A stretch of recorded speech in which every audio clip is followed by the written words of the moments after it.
Hello বন্ধুরা, আশা করি তোমরা সবাই ভালো আছো।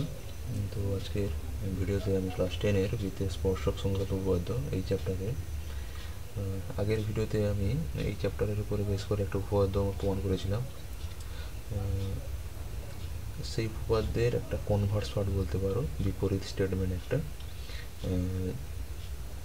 আগের যে স্টেটমেন্ট আমি প্রমাণ করেছিলাম সেই স্টেটমেন্টে বলা ছিল যে বৃত্তের কোনো বিন্দুতে স্পর্শক এবং স্পর্শ বিন্দুগামী ব্যাসার্ধ পরস্পর লম্ব। এখানে ঠিক কনভার্সটা কি বলে দেওয়া আছে যে বৃত্তের উপর কোনো বিন্দুতে আমি যদি কোনো একটা সরল রেখা টানি, তাহলে সেই সরল রেখা এবং যে বিন্দুতে আমি সরল রেখাটা টানছি, অর্থাৎ সাধারণ বিন্দু একটাই হচ্ছে এখানে বৃত্ত এবং ওই সরলরেখার ক্ষেত্রে, এবং ওই সাধারণ বিন্দু এবং কেন্দ্র আমি যদি যোগ করি, যে ব্যাসার্ধটা পাচ্ছি, এটা যদি পরস্পর লম্ব হয়, তাহলে আমি যে সরল রেখাটা ওই বিন্দুতে আমি টেনেছি ব্যাসার্ধের প্রান্ত বিন্দুতে বৃত্তের পরিধির উপরে, তাহলে প্রকৃতপক্ষে সেটা স্পর্শক হবে। এটা আমার দেখাতে হবে, জাস্ট উল্টোটা। সেটা স্পর্শক ছিল, লম্ব দেখাতে চেয়েছিল, এখানে সরলরেখাটা লম্ব হলে সেটা স্পর্শক হবে আমাকে দেখাতে হবে। তো চলো তাহলে একটা বৃত্ত প্রথমে আমি আঁকছি। এখানে এইটা একটা বৃত্ত, এটা একটা বৃত্ত, এটা বৃত্তের কেন্দ্র। বৃত্তের ধরো পরিধির উপরে আমি একটা বিন্দু নিয়েছি, এখানে এই বিন্দুতে আমি একটা সরল রেখা এখানে টেনেছি। এইটা আমি একটা নাম দিলাম, সাপোজ এটা এ বিন্দুতে এইটা আমি টেনেছি সরলরেখাটাকে। এর উপরে আর একটা বিন্দু নিচ্ছি বি, অর্থাৎ এখানে এ বি সরলরেখা, আর এইটা হচ্ছে বৃত্তের কেন্দ্র ছিল, কেন্দ্র, এবং এই বিন্দুটা আমি যোগ করেছি, এটা হচ্ছে ব্যাসার্ধ।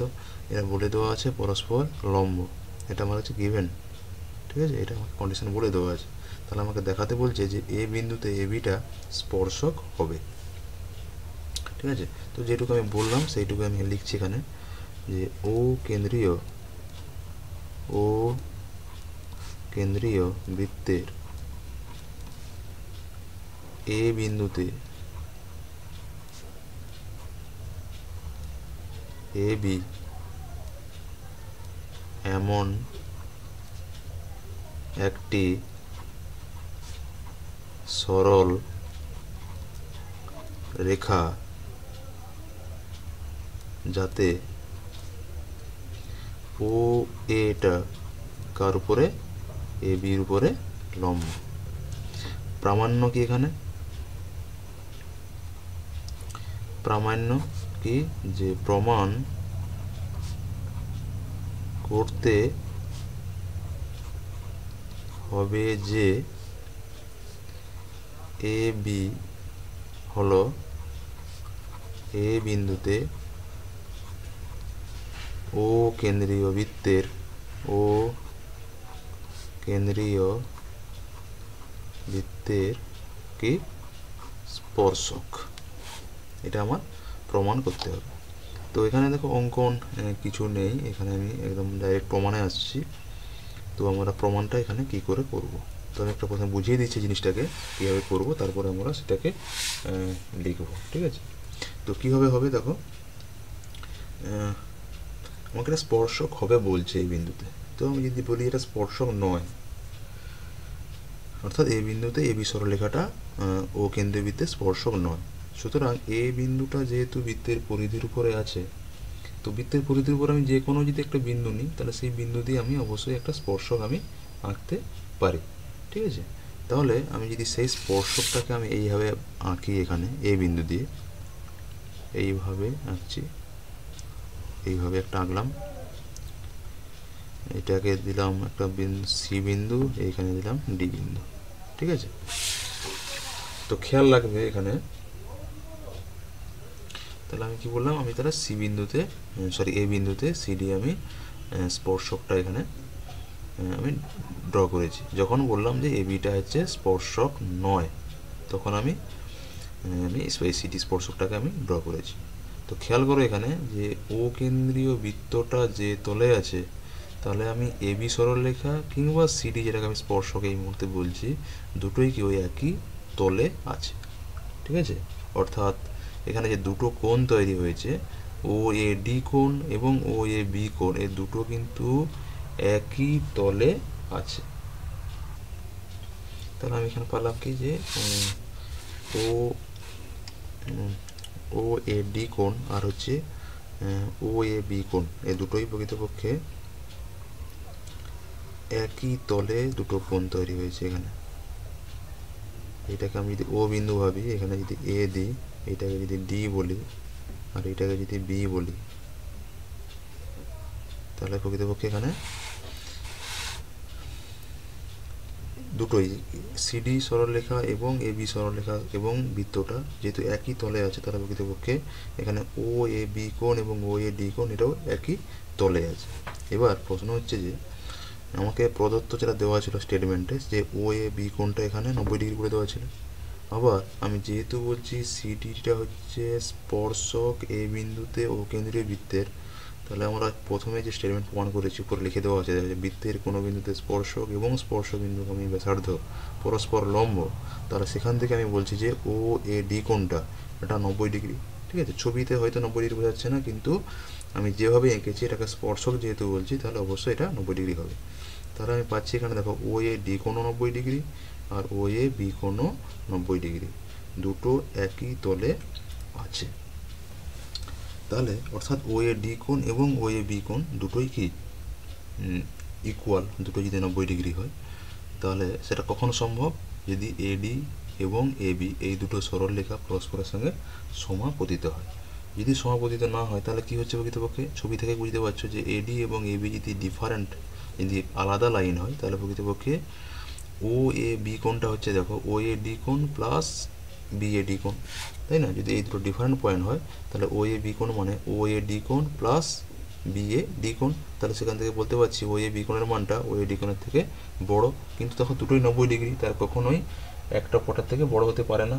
তাহলে একমাত্র পসিবল, একমাত্র সম্ভব যদি এই ওই এডি লাইনটা এবং এবি লাইনটা পরস্পরের সঙ্গে সমাপতিত হয়, কোয়েনসাইড করে যায়। বুঝা গেল? তো আমরা সেটাই এখানে করবো। যে সমাপতিত যদি হয়ে যায় তাহলে আমি এটাকে এডিটাকেই বলছিলাম, দেখো এডি মানে সিডি, সিডিটাকে স্পর্শক বলছিলাম, তাহলে সিডি যদি এবির উপরে সমাপতিত হয়ে যায় তাহলে সেখানে বলতে পারি তাহলে এবিটা প্রকৃতপক্ষে এই বিন্দুতে ও কেন্দ্রীয় বৃত্তের স্পর্শক হবে। ওটাই আমি এখানে লিখব। তাহলে এখানে লিখছি যে যদি এ বি সরল রেখাটি এ বিন্দুতে ও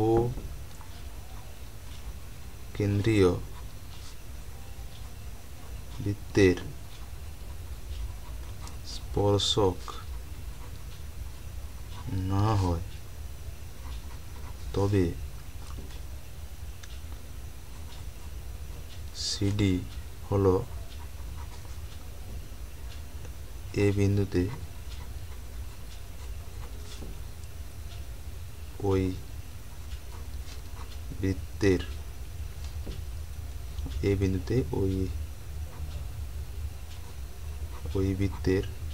কি হবে? স্পর্শক। ঠিক আছে, অতএব কি হবে? যদি স্পর্শক হয়ে যায় তাহলে ও এ ডি কোণ এটা কত হবে? 90 ডিগ্রি।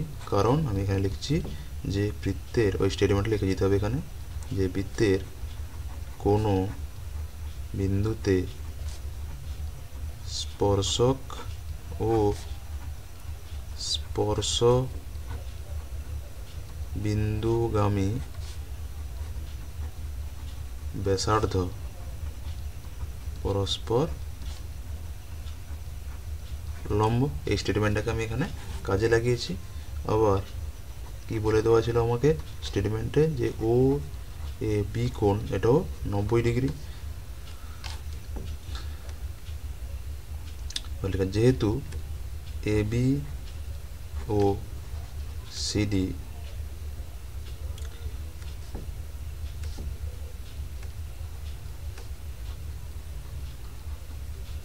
সরল রেখা দুটি একই তলে এ বিন্দুতে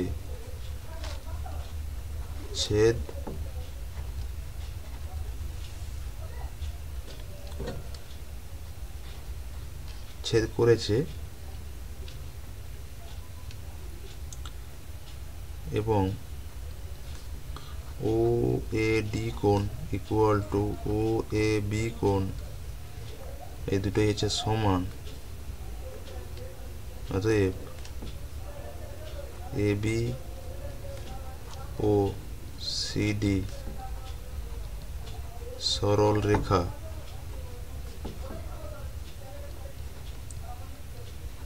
পরস্পরের উপর সমাপতিত।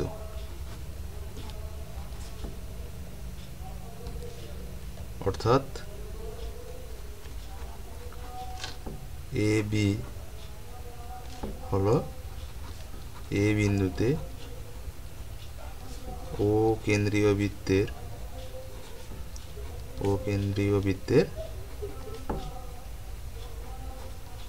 স্পর্শক। ঠিক আছে, যেহেতু সমাপতিত হয়ে গেছে তাহলে এ বি আর সিডি সরলরেখা একই। তাহলে যেহেতু সিডিটা ও ছিল ও বিন্দু এ বিন্দুতে ও কেন্দ্রীয় বৃত্তের স্পর্শক, আর সিডি এ বি যেহেতু একই হয়ে গেছে, তাহলে প্রকৃতপক্ষে আমি বলতে পারি এ বিটা ও কেন্দ্রীয় বৃত্তের এ বিন্দুতে স্পর্শক, যেটা আমাকে প্রমাণ করতে দেওয়া ছিল। ওকে, এখানে পর্যন্ত। তো আগে থেকে প্রথম থেকে একটু দেখে নাও, এখানে লেখার সময় বোধহয় এই সাইডটা দেখা যাচ্ছিল না, তোমাকে ঘুরিয়ে দেখিয়ে দিচ্ছি প্রথম থেকেই।